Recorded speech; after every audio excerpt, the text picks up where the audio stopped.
Namo Sang Hyang Adi Budaya, Namo Buddhaya.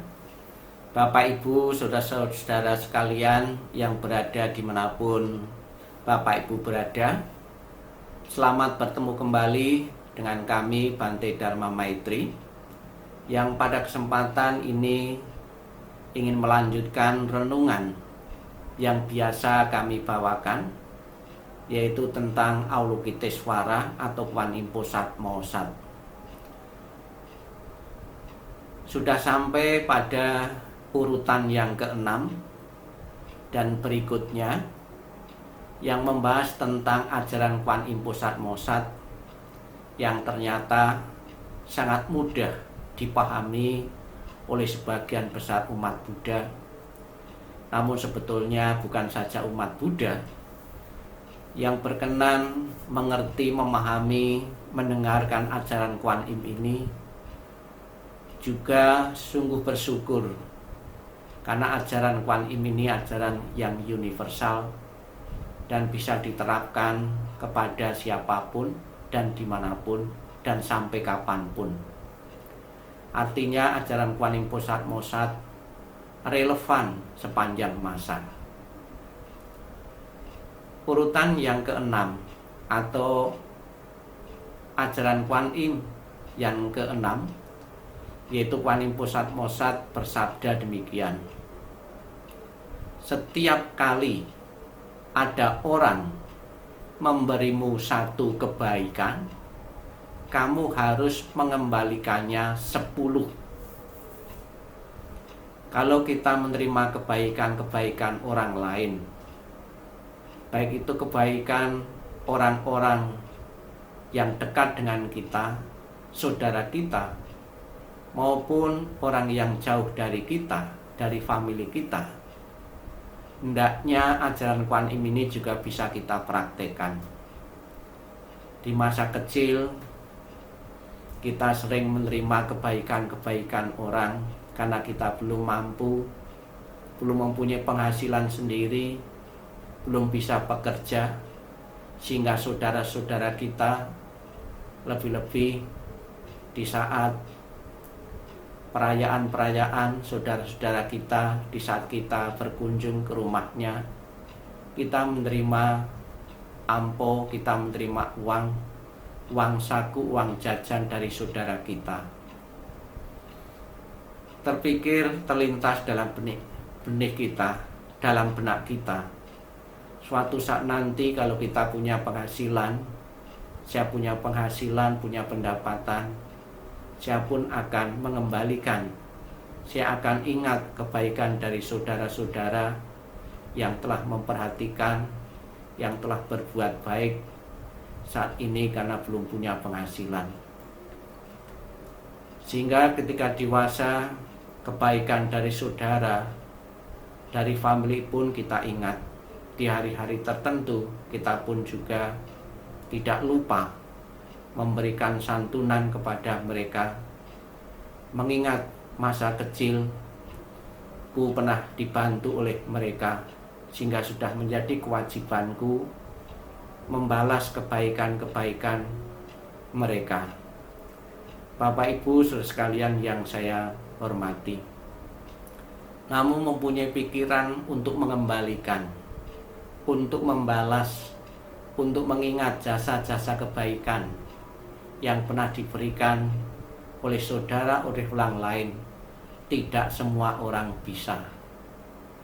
Tidak semua orang bisa mengingat kebaikan-kebaikan yang pernah diberikan orang lain kepada kita. Karena apa? Kadang-kadang kita sombong, kita angkuh, maupun kita mempunyai egoisme yang sangat tinggi sekali, sehingga prioritas kita bukan untuk membalas kebaikan orang, namun prioritas kita adalah kepentingan kita sendiri. Dengan ajaran Kwan Im Posat Mausat ini, kita diingatkan begitu besarnya peran dari kebaikan-kebaikan saudara-saudara kita. Bisa kita bayangkan di saat kita masih kecil, tanpa perhatian dari mereka, tanpa belas kasihan dari saudara-saudara kita yang dahulu, tentunya kita tidak bisa hidup seperti saat ini. Marilah Bapak Ibu sekalian, kita sebagai umat Buddha jangan lupa mengenang jasa-jasa kebaikan yang pernah diberikan kepada kita. Semoga kebaikan yang kita tanam ini bukan saja berharap kita akan mendapatkan kebaikan yang jauh lebih besar, namun sebuah kewajiban yang harus kita laksanakan karena telah kita mendapatkan kebajikan dari mereka. Kebaikan untuk membalas orang yang telah berjasa kita bukan saja dibatasi dengan uang dengan jumlah tertentu. Kalau dahulu saudara kita memberi uang katakanlah 10.000, kita harus membalas dengan 100.000. Artinya tidak demikian, tidak selamanya demikian. Artinya mendapatkan kebaikan 1 kemudian kita membalas 10, harus mengembalikan 10. Ini adalah sebuah perumpamaan atau mengandung makna filosofi bahwa semangat kita untuk memelihara kebaikan orang lain itulah yang harus kita tanamkan, harus kita ingat sepanjang masa. Tanpa jasa dan pengorbanan dari mereka yang lebih dahulu lahir, yang lebih dahulu mampu, tentunya kita tidak bisa berkembang seperti saat ini. Ada satu kata mutiara yang juga layak kita jadikan renungan. Jangan pernah menghitung kebaikan-kebaikan yang pernah kita lakukan. Karena saat kita melakukan kebaikan, sejatinya kita sedang menolong diri sendiri. Jadi ada beberapa orang memang ketika melakukan kebajikan dihitung, diingat terus-menerus. Namun ketika menerima kebaikan orang lain, kita lebih banyak lupa. Kita lebih banyak cepat lupa, tidak mengingat kebaikan-kebaikan mereka. Padahal dengan mengingat kebaikan-kebaikan mereka, dengan mau membalas kebajikan-kebajikan mereka, sebenarnya kita telah menolong diri kita sendiri. Karena orang yang kita baiki, orang yang kita berikan perhatian, juga akan memperhatikan kita sesuai dengan hukum alam. Kalau kita memperhatikan orang lain pun juga akan berbalik memperhatikan kita. Ada lagi satu ungkapan, membalas kejahatan dengan kebaikan. Dunia ini semestinya harus selalu menebar cinta kasih dan welas asih. Ada kejahatan dibalas dengan kejahatan. Namun juga tidak sedikit kejahatan dibalas dengan kebaikan. Inilah yang membedakan antara orang yang mengerti dhamma, orang yang belajar moralitas, orang yang belajar kebenaran. Sebab kalau kejahatan dibalas dengan kejahatan tidak ada habisnya, tidak pernah akan berakhir. Sang Buddha mengatakan hukum cinta kasih yang abadi adalah apabila kita mendapatkan kejahatan, kemudian kita balas dengan kebaikan. Itu kejahatan baru akan berakhir. Kejahatan tidak akan berkembang. Yang ketujuh, nilailah kebaikan orang lain terhadap kamu, tetapi hapuskanlah semua jasa yang pernah kamu berikan kepada orang lain. Ini masih kaitan erat dengan yang nomor 6 tadi, yaitu tentang kita harus menilai, menghargai kebaikan-kebaikan orang lain. Tetapi hendaknya kita mengabaikan atau menghapus, tidak mengingat karena ingin dibalas kebaikan kita. Namun sudah menjadi kewajiban kita, kalau kita dibaiki orang lain, kita pun juga harus mengingat kebaikan-kebaikan orang lain itu, sehingga kita tidak akan sombong, kita tidak mengatakan saya bisa berdiri sendiri. Dengan mengingat kebaikan-kebaikan orang lain, kita akan bisa berkembang. welas asih, cinta kasih, penghormatan, penghargaan kita kepada orang lain jauh akan lebih baik daripada kita selalu hanya mengingat kebaikan-kebaikan yang pernah kita lakukan, kebaikan-kebaikan yang pernah kita perbuat kepada orang lain. Apabila orang itu telah kita baiki, kemudian dia tidak berbuat kebaikan kepada kita, kita akan marah, kita tidak akan menilai orang itu baik. Justru penilaian di pikiran kita, di batin kita selalu negatif kepada orang lain, karena mereka tidak mau membalas kebaikan kita. Dengan selalu menilai kebaikan-kebaikan, dengan selalu menghargai kebaikan-kebaikan dari orang lain, dan kita berusaha menghapus kebaikan kita terhadap orang lain, mudah-mudahan rasa penghormatan kita pada orang lain itu akan berkembang dan akan bertambah. Membantu orang tak melulu mengenai jumlah dan prestisius sesuatu yang kita berikan. Asal kita ikhlas, sekecil apapun bantuan kita, maka akan sangat berharga. Berapapun besar penghargaan kita, pemberian kita kepada orang lain, harus disertai rasa ikhlas. Ikhlas tidak mengenang lagi, tidak mengingat lagi. Dengan keikhlasan inilah yang akan membuahkan pahala besar bagi kehidupan kita. Tapi apabila kita tidak ikhlas, kita terikat kepada barang, kepada materi yang kita danakan, yang kita berikan kepada orang lain, tentunya dalam benak pikiran kita akan selalu mengingat benda atau materi itu, akibatnya kita akan menderita karena kita melekat kepada materi, kepada uang, kepada barang yang pernah kita berikan orang lain. Dengan mempunyai keikhlasan, mau dipergunakan seperti apa oleh si penerima, kita menjadi orang yang bahagia. Kita tidak memikirkan lagi materi itu.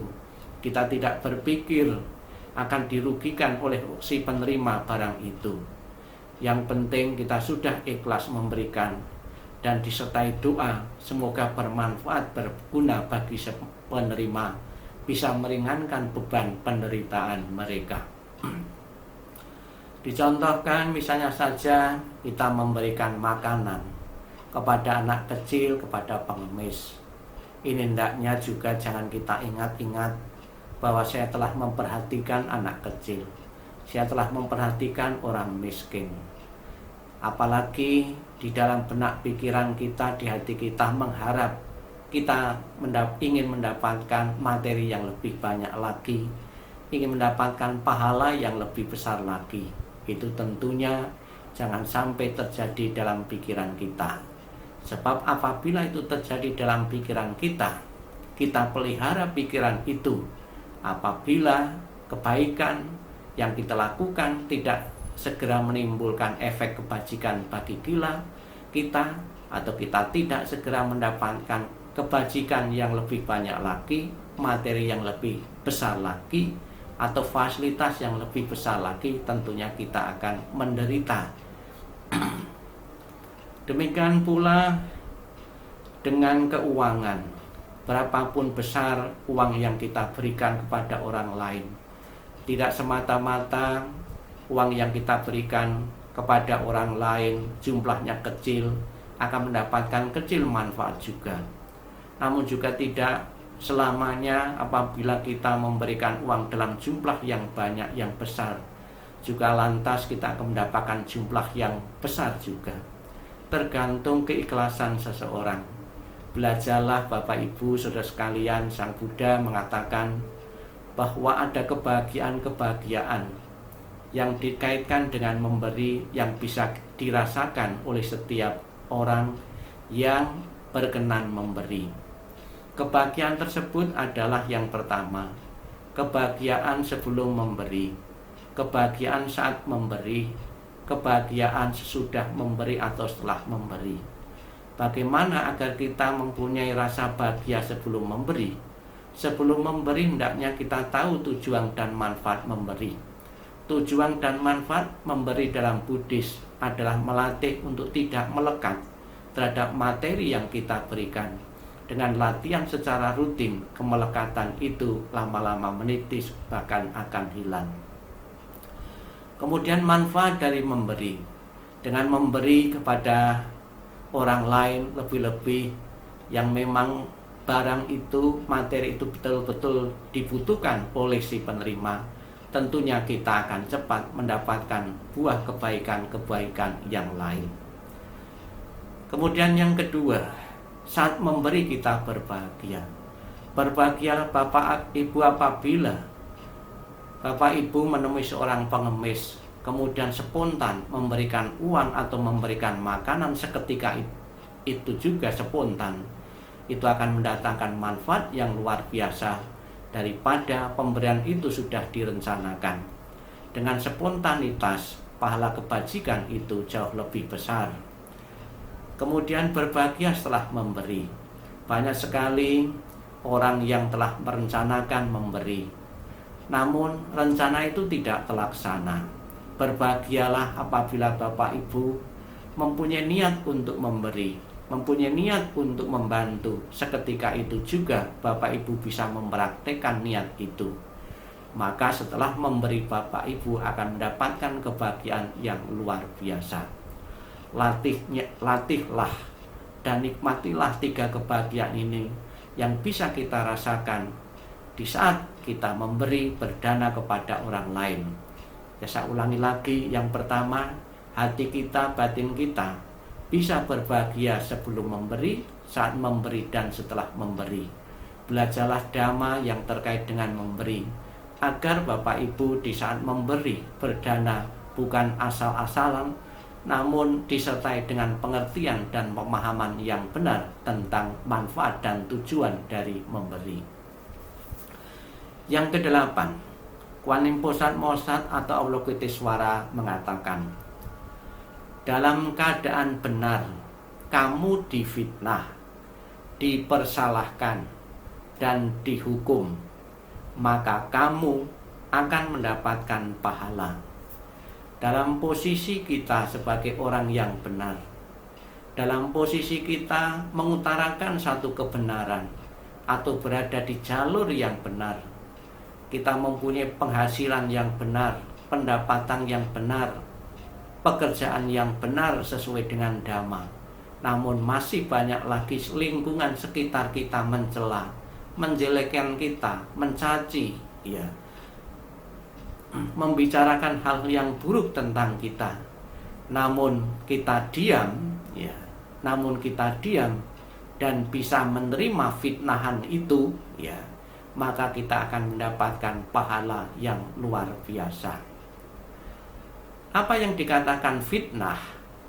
Fitnah adalah tekanan sosial seperti terjepit olehnya, sedang orang-orang luar biasa menganggapnya sebagai tantangan yang harus diredam dengan kesabaran, dimaafkan dengan ketulusan, karena semua itu membuatmu berkembang. Ini adalah satu kata mutiara yang sangat berharga sekali kita renungkan. Jadi di saat kita mendapatkan fitnahan, ada senjata yang paling ampuh yang harus kita pegang, yaitu kita mempunyai kesabaran dan bisa memaafkan kepada mereka yang telah menghina kita, yang telah berbuat jahat kepada kita, yang telah merugikan kita. Fitnah ialah niat, kata-kata, dan tindakan jahat seseorang yang didorong oleh nafsu dan perasaan dengki terhadap orang lain yang tidak bersalah. Rasa iri hati, dengki, ya, iri terhadap orang lain. Fitnah biasanya disebarkan dengan menggunakan kata-kata manis dan ialah yang bijak, sehingga orang-orang yang mendengarkannya menyangka perkara-perkara yang dikatakan itu adalah benar. Fitnah lebih kejam daripada pembunuhan. Mungkin Bapak Ibu pernah mendengar ungkapan itu karena ungkapan ini terkenal. Perumpamaan tersebut terkadang memang ada benarnya. Pasalnya, memfitnah adalah perkataan tidak jujur atau bohong mengenai orang lain dan bahkan mungkin merugikan orang yang difitnah. Sungguh nyata Bapak Ibu, apabila kita difitnah, kita mengalami kerugian. Kita bisa dijauhi oleh orang lain ketika kita difitnah. Bahkan tidak sedikit juga kita difitnah, kita kehilangan pekerjaan, kehilangan penghidupan, sehingga terjadi pemutusan hubungan kerja karena bos kita, atasan kita itu termakan oleh omongan orang yang memfitnah kepada kita. Ada satu kiat, satu cara untuk menghadapi fitnah yang ditulis oleh Linda ya, di dalam artikel masalah pergaulan ya, dalam Kamini ya. Yang pertama, mengatasi atau menghadapi fitnahan, kita harus tenang dan tidak perlu panik. Kalau memang yang dituduhkan kepada kita, yang difitnahkan kepada kita, itu tidak pernah kita lakukan, tidak pernah terpikir dalam pikiran kita, hendaknya kita tenang dan tidak perlu panik. Sebab apabila kita di saat difitnah, kita terpengaruh oleh fitnahan, omongan, ocehan orang lain, kita terpengaruh, bahkan akan membuat penilaian orang yang memfitnah kepada kita itu bahwa apa yang dituduhkan kepada kita itu benar-benar terjadi, pernah kita lakukan. Maka sikap positif yang harus kita pegang kita dalam menghadapi fitnah itu, yaitu hendaknya tenang dan tidak perlu panik. Kemudian sikap yang kedua, konfirmasi kebenarannya kepada orang yang bertanya. Misalnya teman kita bertanya, apakah betul kamu melakukan pekerjaan ini? Apakah betul kamu melakukan satu perbuatan yang tercela ini? Tentunya dengan bertanya seperti itu ya, kita mempunyai jawaban ya yang pasti, yang bisa melegakan kita dan juga bisa melegakan orang yang termakan isu atau termakan fitnahan dari orang lain tersebut terhadap kita. Yang ketiga, tanyakan kepada orang yang membuat fitnah. Kamu memfitnah saya, apa tujuannya? Kamu memfitnah saya, apakah tidak tahu kalau memfitnah itu lebih kejam dari pembunuhan? Kamu memfitnah saya, apakah sudah kamu pikir, apakah tidak akan merugikan dirimu sendiri? Apakah kamu tega ya kalau saya menderita? Apakah kamu tega kalau saya kehilangan pekerjaan gara-gara kamu fitnah dan lain sebagainya? Dengan bertanya kepada seperti itu tentunya akan menjadi bahan renungan bagi orang yang kita memfitnah dan berkenan dan mungkin ada kemauan untuk memperbaiki atau meralat apa yang pernah dikatakan orang lain kepada kita. Yang keempat, kita cuek dan bersikap masa bodoh. Ya, sebab kalau kita terus-menerus kita tanggapi, malah mengira apa yang dituduhkan kepada kita itu benar-benar kita lakukan. Sikap yang bagus adalah kita bersikap cuek saja dan masa bodoh. Kita percaya bahwa apapun yang terjadi pada kita, ya, bahkan Sang Buddha sendiri juga pernah difitnah, ya, bertemu dengan wanita, menghamili wanita. Namun apa yang dikatakan Sang Buddha, hanya kamu dan saya yang tahu apa ini dia mendapat fitnahan. Karena dalam salah satu kelahiran yang lampau, dia juga pernah menuduh seseorang sebelum menjadi Buddha, ketika menjadi umat awam atau orang awam, pernah mengatakan bahwa ini adalah pernah berbuat serong ya kepada orang lain. Akibatnya dalam kelahiran yang terakhir ketika menjadi seorang Buddha pun, karma buruk yang pernah ditanamnya pun juga berbuah, yaitu Sang Buddha mendapat fitnahan juga. Kemudian yang kelima, sabar dan percaya semua ada balasannya. Jadi saya katakan bahwa apa yang terjadi itu bukan kebetulan. Kita bersabar karena apa yang terjadi pada kita adalah buah-buah keburukan, buah-buah kejahatan yang pernah kita tanam, maupun buah-buah kebaikan-kebaikan yang kita tanam dalam kelahiran-kelahiran yang lampau. Kenapa saat ini kita difitnah? Kenapa saat ini orang ini membenciku? Ini tentunya adalah benih-benih, bibit-bibit kejahatan yang pernah ditanam, yang pernah ditumbuhkan, yang pernah disebar dalam kelahiran yang lampau. Kita harus bijaksana sebagai umat Buddha yang sudah mengenal Buddha Dharma, yaitu kita bersabar di saat mendapat fitnahan, cepat atau lambat, sesuai dengan besar kecilnya timbunan karma buruk kita atau karma baik kita, pasti akan berlalu. Pahala berlipat, ya, 10 hingga 70 kalau seseorang difitnah tapi sikap kita harus sikap penuh dengan kesabaran. Kemudian yang kesembilan, apa yang disabdakan oleh Kuan Im demikian. Dalam keadaan salah, kamu dipuji dan dibenarkan. Itu merupakan hukuman. Inilah salah satu ciri khas orang-orang yang mau menjilat kita. Inilah orang-orang yang tidak tahu atau mau mengambil hati, ya, dari kita agar kita simpatik. Pasti orang ini adalah orang yang mempunyai sasaran yang lebih besar.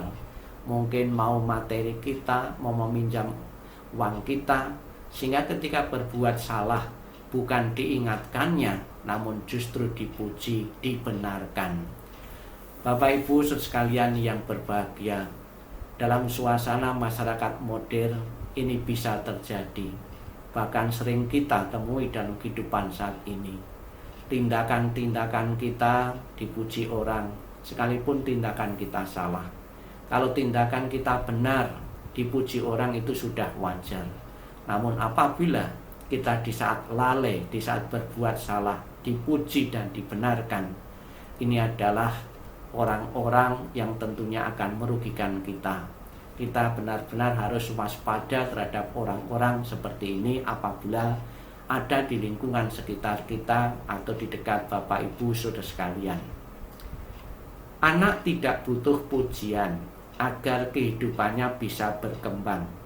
Ini hanya akan membuatnya terlena, bahkan termakan oleh pujian tersebut hingga lupa diri.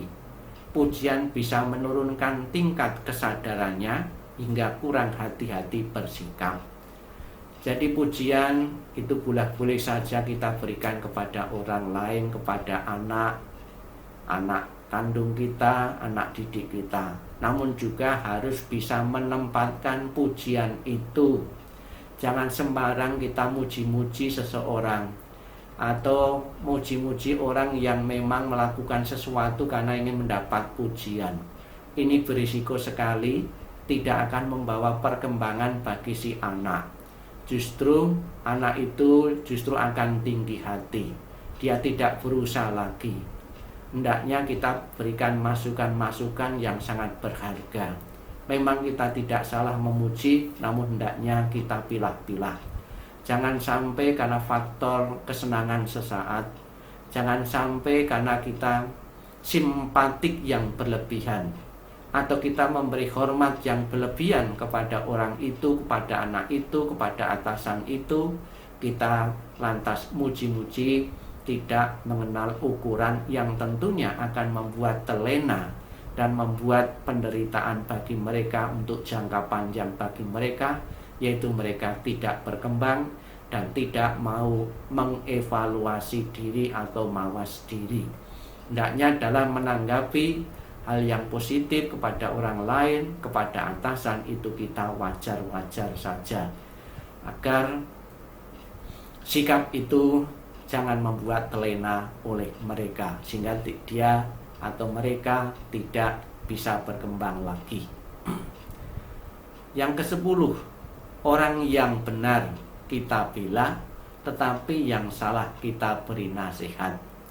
Sudah menjadi kewajiban Bapak Ibu sekalian, hendaknya ini juga menjadi sikap mental kita.